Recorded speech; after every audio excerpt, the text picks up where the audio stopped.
Assalamualaikum warahmatullahi wabarakatuh. Hai anak-anakku kelas 2. Bagaimana nih kabar kalian hari ini? Semoga semuanya sehat ya.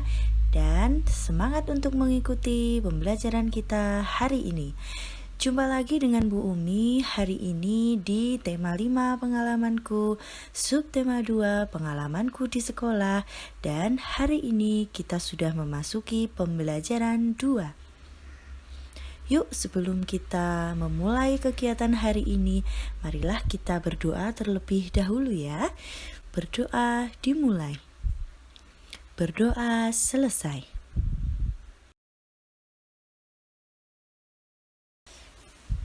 Benny dan teman-temannya melakukan gotong royong. Gotong royong ini dilakukan di sekolah. Siti menyapu halaman, Dayu menyiram bunga, Edo mengelap kaca, dan Benny membantu ibu guru memajang kaligrafi. Yuk sekarang kita cermati percakapan antara Benny dan ibu guru ini ya. Ibu guru berkata kepada murid-muridnya, "Anak-anak, ibu mempunyai kaligrafi. Bagaimana ya cara memanfaatkannya?" Kemudian Benny menjawab, "Kaligrafi dipajang saja, Bu." Dan ibu guru menjawab lagi, "Oh ya, kalau begitu ibu minta tolong ya. Tolong kaligrafi ini dipajang di kelas." Kemudian Benny menjawab, "Baiklah Bu, Benny yang akan melakukan pekerjaan ini." Nah, masih ingatkah kalian bahwa di pembelajaran kita sebelumnya kita sudah mempelajari tentang ungkapan permintaan tolong? Kalau kita cermati, siapa nih dalam percakapan tadi yang mengungkapkan permintaan tolong? Tentu kalian sudah tahu ya. Yang mengungkapkan permintaan tolong adalah ibu guru. Ya, betul sekali. Jadi, ibu guru ini meminta tolong kepada Benny untuk memajang kaligrafi di kelas. Seperti itu ya.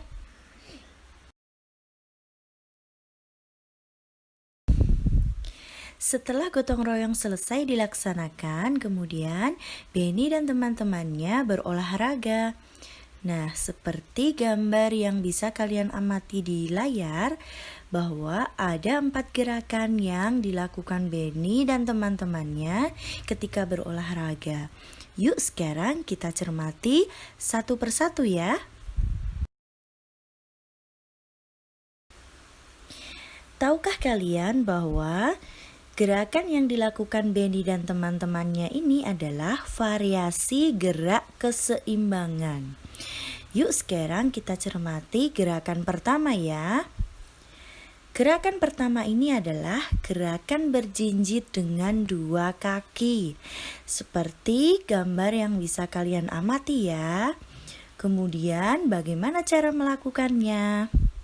Yang pertama, posisi badan kalian harus berdiri. Kemudian, kedua kaki berjinjit dengan bertumpu pada jari kaki, seperti yang bisa kalian amati pada gambar. Kemudian yang ketiga, tangan di depan badan. Ini tujuannya adalah untuk menjaga keseimbangan tubuh kalian. Nah, yang terakhir, kalian harus melakukan gerakan ini dengan hati-hati.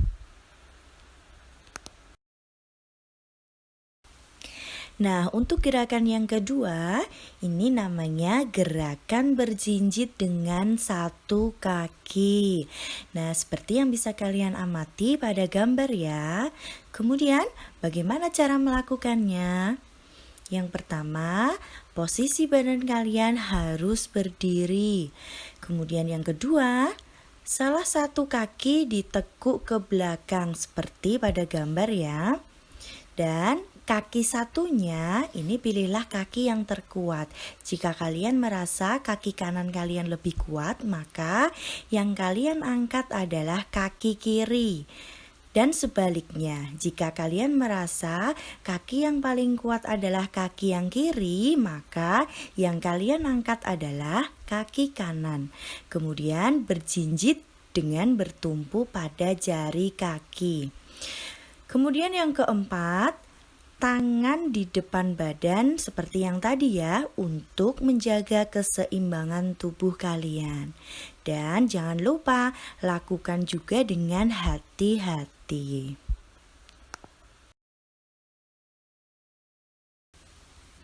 Nah, untuk gerakan yang ketiga ini adalah gerakan berjinjit dengan dua kaki, kemudian tangan direntangkan ke samping. Seperti pada gambar yang bisa kalian amati ya. Nah, untuk cara melakukannya adalah sebagai berikut. Untuk yang pertama, kalian tetap harus posisikan badan kalian berdiri. Seperti pada gerakan-gerakan sebelumnya.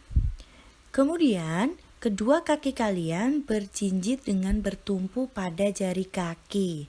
Nah, bedanya dengan gerakan yang pertama dan kedua tadi, untuk gerakan yang ketiga ini, kedua tangan kalian direntangkan ke samping dan digerak-gerakkan seperti gerakan hewan sedang mengepakkan sayapnya. Nah, untuk yang terakhir tetap lakukan dengan hati-hati.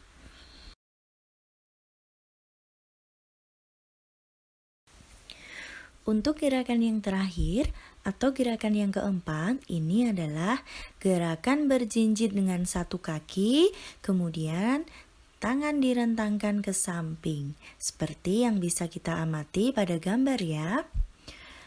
Bagaimana cara melakukannya? Sama seperti gerakan-gerakan sebelumnya. Untuk yang pertama, kalian harus posisikan badan kalian tetap berdiri. Kemudian, salah satu kalian ditekuk ke belakang. Lalu, kaki yang satunya, kaki yang kalian anggap kuat ini, berjinjit dengan bertumpu pada satu kaki.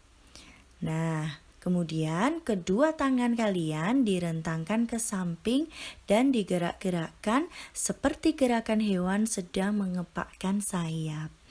Nah, lakukan juga dengan hati-hati ya.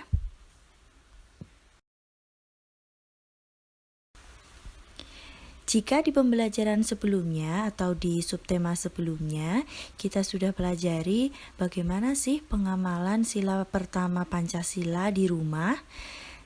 Nah, untuk di pembelajaran kali ini kita akan pelajari bagaimana pengamalan sila pertama Pancasila di sekolah. Nah, tentu kalian masih ingat bukan bagaimana bunyi dari sila pertama Pancasila? Bumi yakin semuanya masih ingat ya. Bunyi dari sila pertama Pancasila adalah ketuhanan yang Maha Esa. Kemudian bagaimana pengamalan sila pertama Pancasila di sekolah? Yang pertama, berdoa sebelum dan sesudah belajar. Yang kedua, kita juga harus menghormati teman yang berbeda agama. Selain itu, kita tidak boleh nih mengganggu teman yang sedang beribadah walaupun itu berbeda agama ya. Kemudian yang terakhir, kita harus hidup rukun dengan teman yang berbeda agama.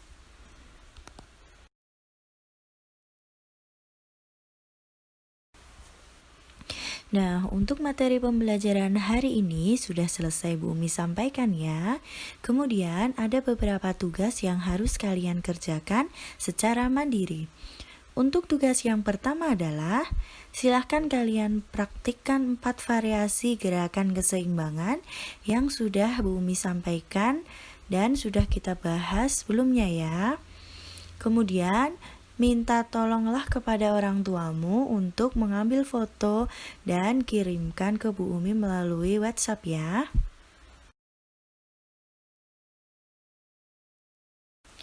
Untuk tugas yang kedua, silahkan kalian cermati gambar yang sudah Bu Umi tampilkan di layar. Ada 8 gambar ya. Nah, dari gambar-gambar ini silahkan kalian pilih gambar mana yang menunjukkan pengamalan sila pertama Pancasila. Kemudian, jelaskan jawabanmu. atau jelaskan alasanmu. Kerjakan tugas 2 ini di buku tulismu ya. Oke, untuk pembelajaran kita hari ini sudah selesai ya. Dan jangan lupa kerjakan tugas dengan cermat dan mandiri. Tetap biasakan membaca buku di rumah ya. Oh iya, jangan lupa juga tetap jaga kesehatan dan patuhi protokol kesehatan. Sampai jumpa di pembelajaran kita selanjutnya. Wassalamualaikum warahmatullahi wabarakatuh.